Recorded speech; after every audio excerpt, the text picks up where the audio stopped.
We have a special talk of the table with exciting news about the National Women's Soccer League. NBA Hall of Famer and entrepreneur Earvin "Magic" Johnson already owns parts of four. That's right, Gayle. Yes, that's right. He already owns parts of 4 professional sports teams. Now make it 5. He's officially joining the ownership group of the Washington Spirit. He joins businesswoman Michele Kang, the majority owner of the Spirit and the first woman of color to own a controlling stake in an NWSL team. Only on CBS Mornings, and we like it when we say that. Yeah, say it again, Nate. Only on CBS Mornings. Magic Johnson and Michele Kang join us from Washington. Good morning to you both. Thank you for joining us. Good morning. Good morning. Thank you for having us. Of course. Magic, I'll start with you. You have broken barriers in the business world as a former athlete. What excites you about joining this ownership group of the Washington Spirit, and also how did it come about? Well, first of all, thanks, Nate. And Gayle, you know I love you. And Cookie says hello. Yeah, and Tony, how are you? But Michele has a first-class organization in the Washington Spirit. What she's done for women's soccer all over the world, not just here in the NWSL. It's important that owners love to not only win on the field like Michele does, but also in the community. That's why I'm so excited to be her partner. I also thank her for letting me be her partner.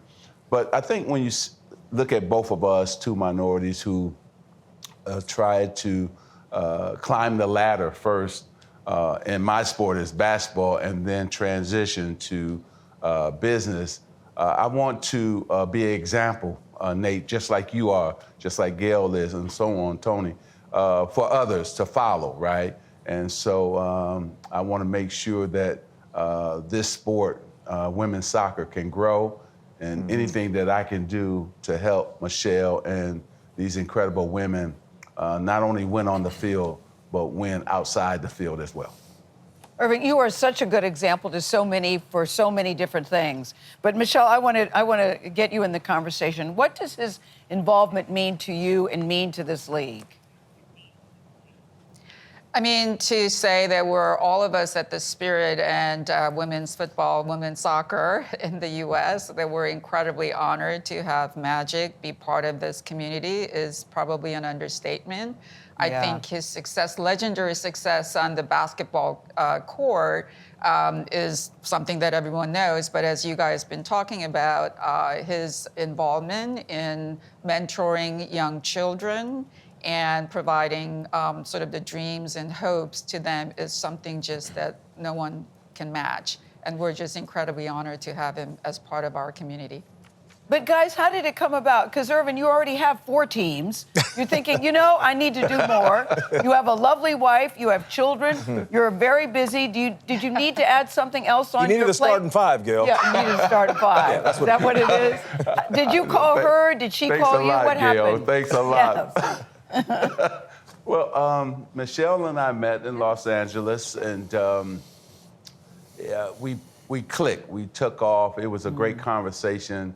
You know, when you think about what happened with the Olympics and the soccer team, the women's soccer team dominated on the field. So the popularity of the game is exploding here in America. We knew worldwide it's already a big deal, and now it's exploding here. And so when she allowed me to be her partner, you know me, I love sports. I love to be in ownership because it's important that they see minorities in an ownership position.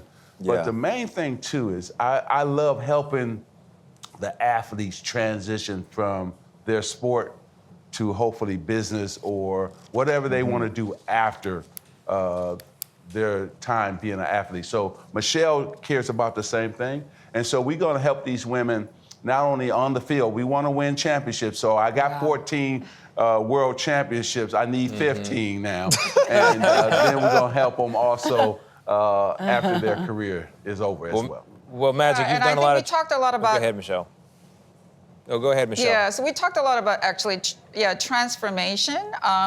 people don't really remember now because the NBA is such a great league right now, but when he first got drafted into the Lakers, 79? Yes. It's my understanding that NBA championship games were not even live. It was like on tape delay and so forth.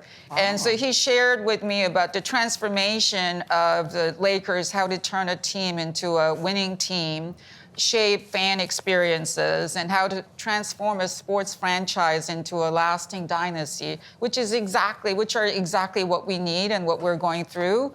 We're probably slightly ahead relative to where Lakers was back in '79, but those lessons and wisdom and experience are something that we just absolutely need, and we're looking forward to learning from him. Thank you. That's incredible. As a kid raised in Seattle, I have to say thank you for what you're doing in the Pacific Northwest. And Michele Kang, under your ownership, the game has grown, the team has grown, and with Magic along for the ride is going to be even better to watch. Right. Thank you guys both for joining us. We appreciate you deeply, and thank you for what you represent every single day. You guys have a good one. And Nate, thank you for what you're doing after your pro football career and what you're doing now, because you've been a shining example to a lot of these players who want to follow in your footsteps. And Gayle, you know I love you, Hear, baby. hear. Mwah. Yeah. Hear, hear. Nate's going to try to follow in yours and be a billionaire. Yes, I know you that's recently right. crossed that line. I want to follow in his footsteps too. Be a billionaire. I like that. I'm trying not to get emotional because, Magic, you are my favorite player of all time, so I'm trying not to cry right now. But thank you for joining us. I'm trying to maintain my professionalism. You guys have a good one.